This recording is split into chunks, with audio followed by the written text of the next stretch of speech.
that name. Beetlejuice. No, Astrid! I am serious! If you say his name 3 times, he will appear. Beetlejuice. The juice is loose. I'm gonna make you so happy.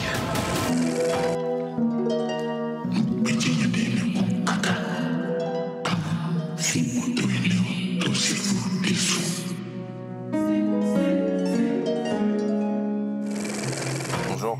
Il est là, ton père? Papa? Oui. Vous êtes placé en garde à vue pour homicide volontaire sur la personne de votre épouse. Il n'a pas de casier, pas d'antécédents, c'est ni un coupable crédible, ni un innocent évident. Tim Burton renoue avec ses vieux démons dans Beetlejuice, Dahomey de Mati Diop quand le cinéma devient un outil décolonial, et puis Daniel Auteuil en avocat obsédé par la vérité dans Le Fil.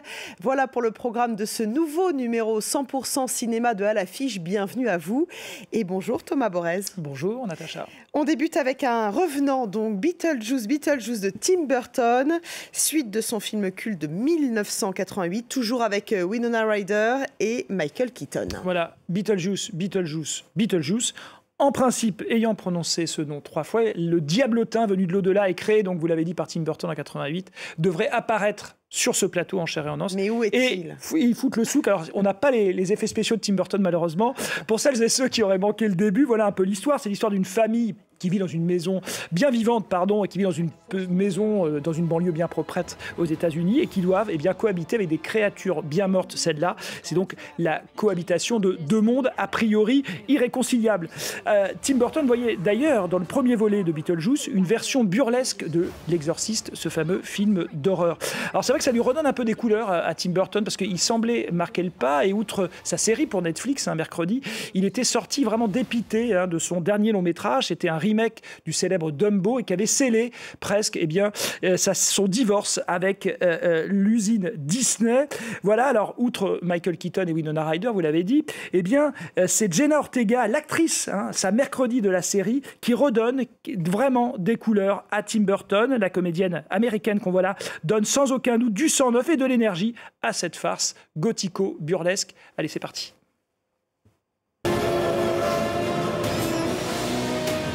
The living. The dead. Can they coexist? That's what we're here to find out.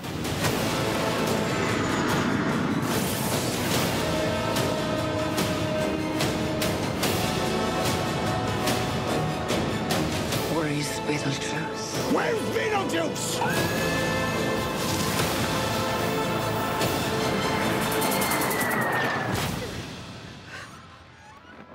Beetlejuice.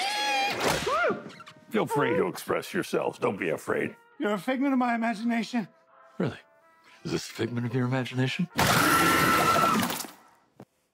Voilà pour cette bande-annonce de Beetlejuice qui cartonne au box-office américain en ce moment. Le film de Tim Burton qui était présenté en ouverture de la dernière Mostra de Venise, qui s'est achevée il y a quelques jours, et la transition est toute faite.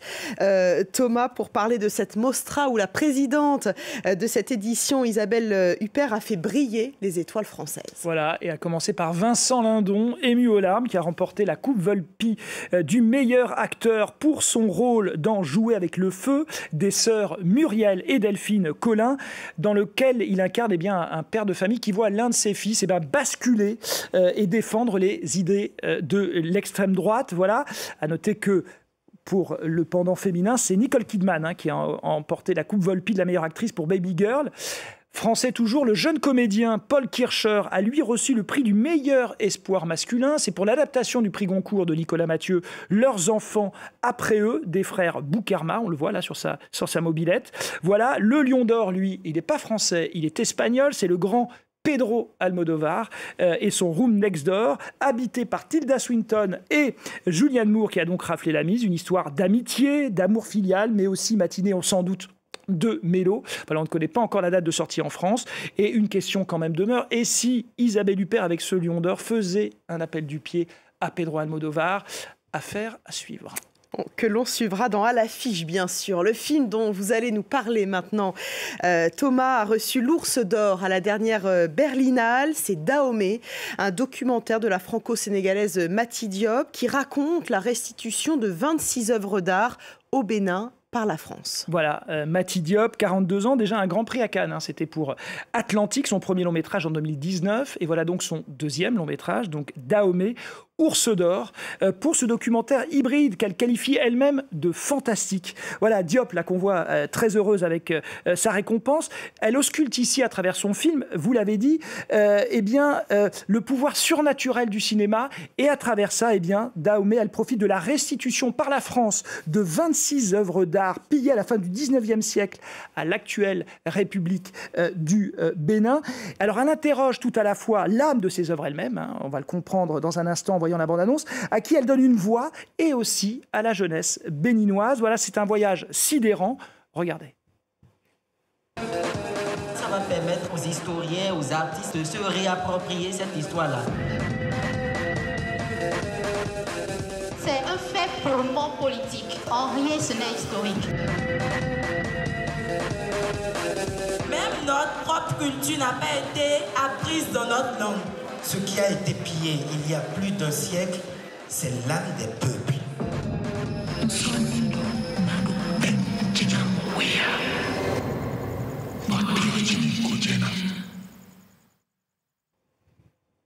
Dahomey est un film qui ne ressemble à aucun autre. En quoi sa forme est-elle si puissante, Thomas ?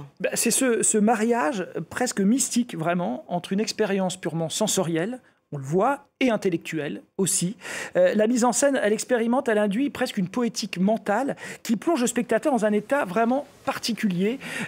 Tout est si étrange, si loin du pays que je voyais en rêve. S'interroge ici la statue du roi Guézo, à qui donc Mati Diop donne une voix, hein, ce mastodonte de bois et de métal, emprisonné, là on le voit à l'écran, dans sa cage, dans sa boîte plutôt.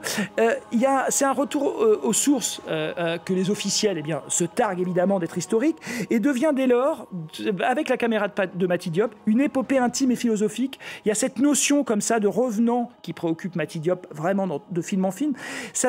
Elle dessine vraiment une circulation vraiment constante entre les territoires. Cela fait vraiment de Dahomey autant un documentaire qu'une épopée vraiment fantastique. Voilà, c'est absolument sidérant. Et nous recevrons un vendredi dans À l'affiche la réalisatrice franco-sénégalaise Mati Diop pour parler plus longuement de ce Dahomey, ce film très puissant. On passe au nouveau long métrage de Daniel Auteuil, Thomas, devant et derrière la caméra dans le fil autour d'une sombre histoire de meurtre. Voilà, Daniel Auteuil, réalisateur, ce n'est pas une première, hein, il s'était d'abord mesuré, rien que ça, à Marcel Pagnol, avec une relecture pas fameuse, faut bien le dire, de La fille du puisatier de Marius et de Fanny, et puis une comédie adaptée d'une pièce de Florian Zeller, ça s'appelait Amoureux de ma femme. Au total, qu'on n'attendait pas grand-chose de ce film. Il s'inspire ici des mémoires de l'ancien avocat pénaliste Jean-Yves Moyard et d'une affaire particulièrement sombre, celle d'un père de famille accusé d'avoir assassiné sa femme. Regardez. Moi, je suis prêt à tout pour le sauver. Le sauver, non mais tu t'entends ? Pour qui tu te prends, Jean ? Pourquoi vous bloquez comme ça? Parce que c'est mon ami. Vous allez arrêter avec votre loyauté à la con? Vous allez me laisser vous défendre, oui? La loi ne demande pas aux juges les moyens par lesquels ils se sont convaincus. Elle leur prescrit de chercher, dans la sincérité de leur conscience, les preuves contre l'accusé. La loi ne leur fait que cette seule question.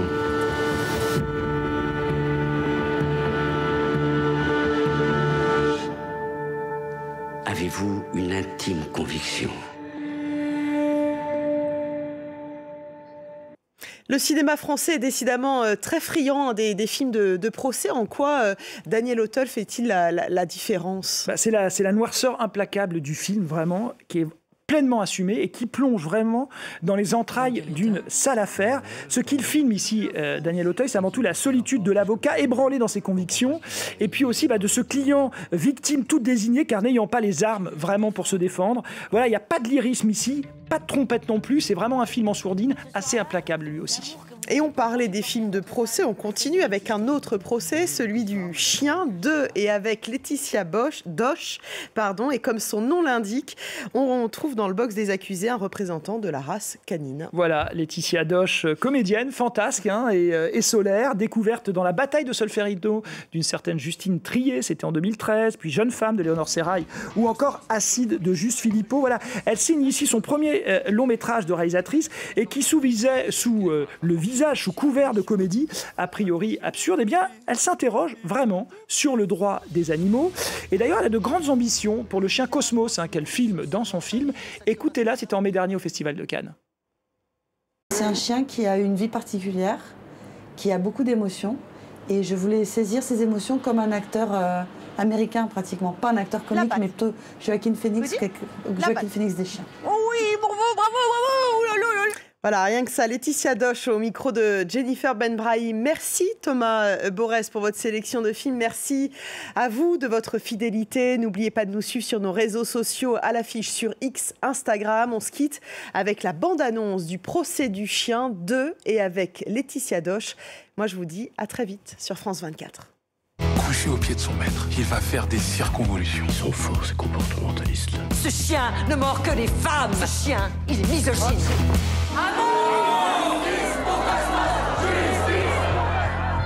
Cosmos, tu risques de mourir, tu comprends? Faut que je rentre dans la peau du chien. Un chien, quand il mord, c'est juste pour dire non. Ça, tu peux pas.